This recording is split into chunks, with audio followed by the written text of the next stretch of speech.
Welcome to the Deep Dive.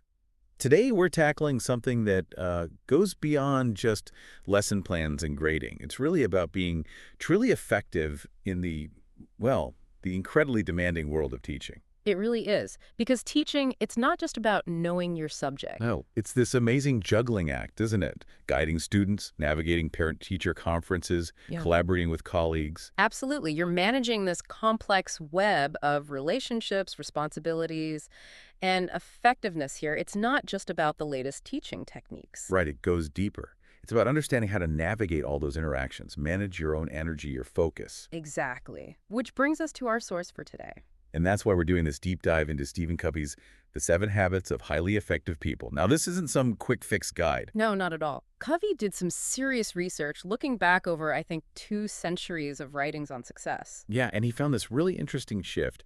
Early on, the focus was on what he called the character ethic. Things like integrity, courage, humility, fundamental stuff. But then, over time, it shifted more towards the personality ethic. Charisma, communication skills, positive thinking. Which are useful, sure, but Covey's point is that lasting effectiveness, that comes from the character foundation. Spot on. It's about living by core principles, not just trying to, adopt certain behaviors to get ahead or be liked. It's like building a house on sand versus rock. Good analogy. So our goal today is to really unpack these 7 habits and, importantly, see how they can be practically applied by teachers in your unique world. We want to offer some solid, actionable insights, things you can use in the classroom with parents, with staff, and for your own professional life, too. Okay, but before we jump into habit 1, there's a foundational idea we need to grasp, right? Paradigms. Yes, paradigms. It's basically how we see the world, our mental map, our assumptions, the lens we use to interpret everything. Like that classic picture. You see either a young woman or an old woman. Exactly. Same image, 2 totally different perceptions. Neither is wrong, they just see it differently. And that's huge for teachers. Because every student, every parent, every colleague walks in with their own paradigm. Understanding that is, well, it's fundamental. Covey tells this really powerful story about being on a subway. Oh yeah, I remember this one. With the kids running wild. That's the one. And the father just sitting there, seemingly oblivious. Everyone's getting annoyed, judging him. The paradigm is inconsiderate parent. Right, you immediately assume he doesn't care. But then Covey talks to him, and the man explains they just came from the hospital. Their mother, his wife, had just died. Oh wow, changes everything. Instantly. That's a paradigm shift. Suddenly you see the behavior not as bad parenting, but maybe grief, shock, trauma. It opens the door to empathy. And that need for understanding, for seeing different perspectives, leads us right into the first habit. Habit 1, be proactive. Okay, be proactive. It sounds like just taking initiative, but it's deeper, isn't it? Covey talks about responsibility. Exactly. Responsibility. The ability to choose your response. Reactive people, they're often driven by circumstances, feelings, conditions. Bad weather, bad mood. Proactive people carry their own weather. Their choices are driven by their values, not just how they feel or what's happening around them. So for a teacher, this means you set the emotional tone in the classroom, regardless of maybe a rough morning commute or... Precisely. You choose how to respond to that disruptive student based on your values and goals, not just reactively. It also means taking responsibility for your own professional growth, actively seeking it out. Okay, but there's so much we can't control in teaching. Systemic issues, students' home lives. Right, and that's where the circle of concern and circle of influence come in. Your circle of concern is huge. Everything you care or worry about. School funding, that difficult student situation. Exactly. But your circle of influence, that's where you can actually do something. Your teaching methods, your classroom management, how you interact with colleagues, your own learning. And proactive teachers focus their energy there, on the circle of influence. Yes, because that's where you have leverage. By working on things you can control, you often find your influence actually grows. Dwelling on the circle of concern just leads to frustration. Like worrying constantly about district policies you can't change, instead of focusing on making today's lesson amazing. Perfect example. Covey tells a story about a nurse feeling overwhelmed by a difficult patient. She couldn't change the patient, but she could change her response, her attitude. And it made a difference. It reminds me of that story of Joseph in Egypt, too. Sold into slavery, falsely imprisoned. Circumstances totally out of his control. Yet he focused on what he could control, his integrity, his work ethic, his skills. He was proactive within his circle, and look where it led him. So a tangible way for teachers to be proactive is making and keeping commitments. Definitely, big or small. Promising extra help. Sticking to a new strategy you decided on. It builds trust. It builds your own integrity. It's exercising that proactive muscle. Okay, that makes sense. Which leads us to habit 2. Habit 2. Begin with the end in mind. This one sounds like goal setting, but maybe more fundamental, like having a vision. Exactly. It's starting with a clear understanding of your destination. What do you want your students to achieve? Beyond just test scores. What kind of teacher, what kind of person do you want to be? Covey says all things are created twice. First a mental creation, then a physical one. Right, like building a house. First the blueprint, the detailed plan. Then you start hammering nails. Same with a lesson, or even managing your classroom. You have a mental picture first. So how do you get that clear mental picture? He talks about a personal mission statement. Yes, and this isn't just corporate jargon, it's your personal constitution. A written expression of your core values, what you stand for as an educator, as a human being. Principle-centered, he calls it.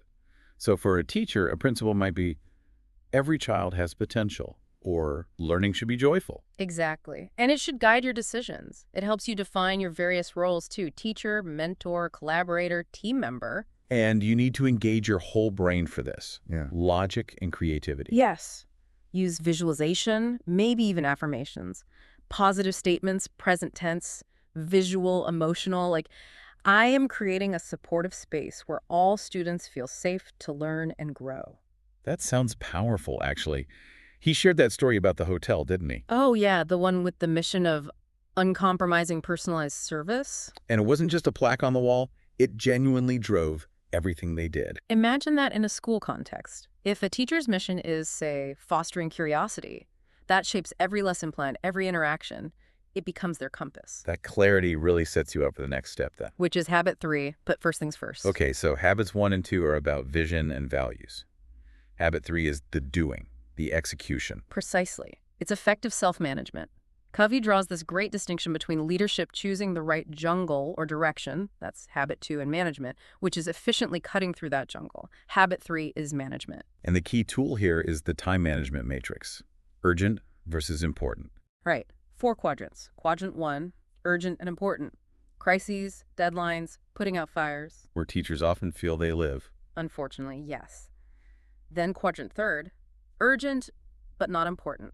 Interruptions, some meetings, emails that demand immediate attention but don't align with core goals. Quadrant 4 is easy, not urgent, not important.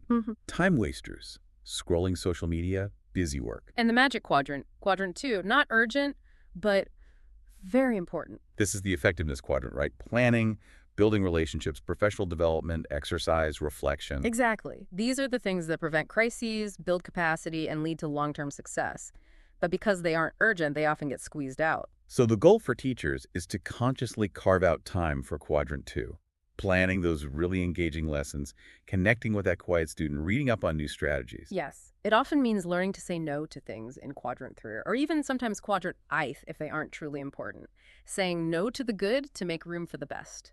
That takes discipline, like maybe declining an optional committee meeting to spend that hour planning a really critical upcoming unit. Exactly. And Covey recommends weekly organizing, not just daily to-do lists, looking at your roles, your goals from your mission statement, and scheduling those quadrant 2 activities first. He also talks about delegation here, doesn't he? Not just dumping tasks, but stewardship delegation. Yes. This is huge for teachers, even within the classroom. Go for delegation is do this, do that, here's how. Stewardship delegation focuses on results, not methods. You explain the desired outcome, the guidelines, the resources, how they'll be accountable, and the consequences. Yeah. And then you let them figure out how. Right. It empowers them. Think about assigning classroom jobs to students this way. Or even peer tutoring roles. It takes more time up front, like Covey's story about delegating yard work to his son. Yeah, the lawn mowing saga. But it builds competence and commitment in the long run. It's a true quadrant 2 investment in others. Okay, building capacity in ourselves and others. That feels like a good transition to habit 4. Habit 4. Think win-win. This is about relationships, interactions, seeking mutual benefit. Absolutely. It's a mindset that says, let's find a solution that works for both of us. It's not win-lose where I have to win and you have to lose. Or lose-win where I just give in to keep the peace. Or even lose-lose where we both end up worse off out of spite or conflict. And it's not just win either, where I focus only on my goals without considering yours. Win-win is cooperative, not competitive. This sounds ideal, but may be hard in practice, especially when resources feel scarce. It relies on what Covey calls the abundance mentality, believing there's plenty for everyone's success, recognition, resources. The opposite is the scarcity mentality, where life feels like a zero-sum game. So in a classroom, believing that one student's success doesn't diminish another's. Exactly. And Covey says you need certain character traits for this. Integrity, being true to your values. Maturity, the balance between courage, speaking your needs, and consideration, respecting others' needs. And that abundance mentality. How does this play out for a teacher? Teacher-student interactions. Creating a learning environment where all students can succeed, not just the top few. Finding ways for everyone to feel valued and capable. And with parents. Finding solutions together for a student's challenges rather than blaming. Yes. And with colleagues, too, sharing resources, collaborating on projects, celebrating each other's successes. Instead of competing for, say, best test scores, you work together to lift all students. A key part must be genuinely understanding what the other person wants or needs first. Crucial. You can't find a win-win if you don't understand their win. And what if you just can't find a win-win? Then Covey offers win-win or no deal. Sometimes the best option is to respectfully agree not to proceed, rather than force a solution where someone feels they lost. It preserves the relationship. Okay, that requires good communication, which brings us perfectly to Habit 5. Habit 5. Seek first to understand, then to be understood. This feels like the bedrock of good communication. But it's hard, right? We usually listen thinking about our reply. We do. We listen autobiographically, judging, probing, advising, interpreting, all based on our experience. Covey calls for empathic listening. He uses that great optometrist analogy. Yeah. You wouldn't trust an eye doctor who just hands you their glasses without examining your eyes first, right? Of course not. They might work for the doctor, but probably not for me. Exactly. You can't prescribe effectively until you've diagnosed accurately. You can't offer solutions until you truly understand the other person's perspective, their needs, their feelings. This links to the idea of the emotional bank account too, doesn't it? Absolutely. You build trust and understanding, make deposits by really listening, showing kindness, keeping promises, apologizing sincerely. You make withdrawals when you're dismissive, break trust, or listen poorly. And you need a positive balance for tough conversations. For any meaningful communication, really, especially for teachers dealing with a struggling student or a concerned parent, you need that foundation of trust. So how do you do empathic listening? It's more than just being quiet. It is. Covey outlines levels. Mimicking content, just repeating words. Rephrasing content, putting it in your own words. Reflecting, feeling, identifying the emotions behind the words. And the deepest level combines those, understanding the content and the feeling. Yes. Really trying to see the world through their eyes, feel it with their heart. He tells that moving story about the father and son. The son having trouble at school. Right. The dad initially gave advice, judged, probed, but when he finally just listened empathically, the real issue came out. The son had a reading problem he was deeply ashamed of. Understanding came first, then they could find a solution. Wow. You can see how vital this is for a teacher, understanding the why behind a student's behavior or struggles before jumping to conclusions or solutions. Or understanding a parent's anxiety before defending the school's position. And then, after you've truly understood, you can work on being understood, using ethos, your credibility, pathos, connecting emotionally, and logos logic. Exactly. Understanding builds the bridge for your own message to be received effectively. This all flows so logically.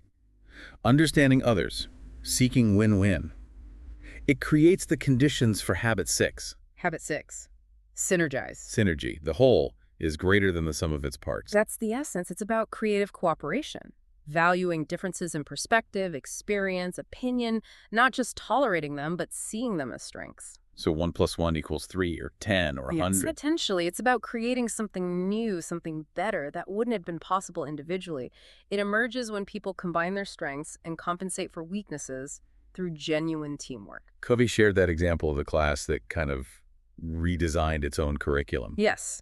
Because the environment was safe, trusting, and open, they tapped into this collective intelligence and creativity. That's synergy. It's different from just compromise, isn't it? Compromise often feels like everyone loses a little. Right. Compromise is often 1 + 1 = 1.5. Synergy aims higher. It requires high trust, built through habits 4 and 5. It requires believing that together we can find a better way than either of us could alone. So for teachers, this could be co-planning a unit with a colleague from another subject, or involving students in setting classroom norms. Absolutely. Or a problem-solving meeting with parents where everyone's perspective is truly valued and explored to find an innovative solution for the child. It's about leveraging diversity. He mentions that force field analysis model too, looking at driving forces versus restraining forces. Yeah, that's a tool to help identify obstacles. Synergy can then be used to creatively transform or remove those restraining forces rather than just pushing harder against them, like in the story of the bank and the developer finding that unexpected win-win solution. It really is about valuing differences, seeing conflict or disagreement not as a threat, but as an opportunity for creativity. Exactly. And all these habits being proactive, having vision, prioritizing, thinking win-win, understanding, synergizing, they require ongoing maintenance. Which brings us to the last habit. Habit 7, sharpen the saw. This is the habit of self-renewal, taking time to renew yourself in 4 key areas: physical, spiritual, mental, and social-emotional. It's a quadrant 2 activity, right? Important, but not always urgent, so easily neglected. Critically important. Yeah. You can't keep sawing effectively if the blade is dull. Covey talks about the PPC balance production versus production capability. You need to maintain your ability to produce. So let's break it down for teachers. Physical. Exercise, nutrition, rest, managing stress. Teaching is demanding. You need physical energy and resilience. Covey's weightlifting story illustrates pushing yourself to grow stronger. Spiritual. This isn't necessarily religious, is it? No, it's about your core values, your sense of purpose, your connection to something larger than yourself. For a teacher, it could be meditating, spending time in nature, reading inspiring literature, reflecting on why you teach, connecting with your mission statement. Mental renewal. Keeping your mind sharp, reading widely, learning new things, inside or outside education, writing, planning, visualizing.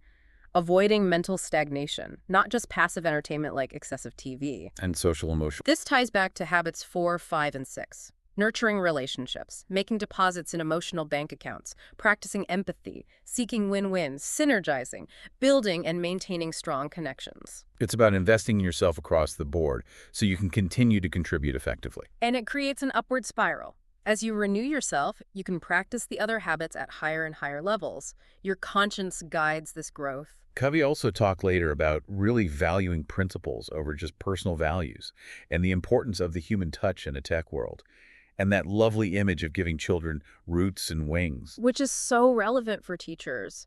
You provide the grounding, the roots, but also empower them to fly. It all comes back to that consistent, principled, inside-out approach. Exactly. Sharpening the saw enables all the other habits to work effectively long-term. So wrapping this up, the 7 habits really do offer this powerful framework for teachers, moving beyond just teaching content to becoming truly effective individuals. Making a lasting positive impact on students, colleagues, and importantly, on themselves, too. It's built from the inside out. Character and principles first. So for everyone listening, maybe take a moment to reflect. Which of these habits really resonates with you right now?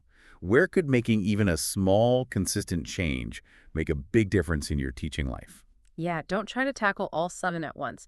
Pick one that feels most relevant to your current challenges or goals. And here's that final thought to mull over. How might consistently applying just one of these habits truly transform your daily practice and your relationships within your school community? Which one will you choose to focus on? It's a powerful question to consider.